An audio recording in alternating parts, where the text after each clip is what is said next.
नमस्कार मंडळी, श्री स्वामी समर्थ. उद्या शुक्रवार, पिठोरी अमावस्या. एक नारळाचा अत्यंत प्रभावी उपाय नक्की करा. उद्या आपल्याकडे जेवढे गाडी किंवा आपल्याकडे फोर व्हीलर असेल, कोणतीही गाडी असो, सर्व गाडी आपल्याला स्वच्छ धुवून घ्यायची आहे.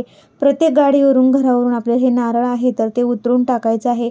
असा हा उपाय नक्की करा. सर्व गाड्यांची पूजा करा.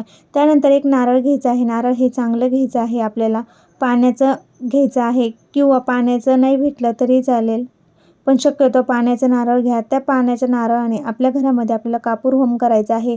हा कापूर होम आपल्याला आपल्या प्रत्येक घरामध्ये फिरवायचा आहे. असा हा होम केल्याने घरातील इडापिडा, बाजा किंवा कर्ज असेल तर शत्रू असेल तो संपेल आणि घरामध्ये लक्ष्मी नांदेल. त्यासाठी हा उपाय करायचा आहे. अजून एक उपाय, एक नारळ घ्यायचा आहे. हा नारळ आपल्याला बघा देवासमोर ठेवून आपल्या घरातील सर्व अडचणी दूर होऊ द्या अशी प्रार्थना करून त्यावर आपल्याला हा नारळ आपल्या तिजोरीमध्ये लाल कपड्यामध्ये बांधून किंवा कपाटामध्ये ठेवायचा आहे. जोपर्यंत नारळ चांगला राहील तोपर्यंत तिजोरीमध्ये किंवा कपाटामध्ये हा आपला नारळ ठेवायचा आहे.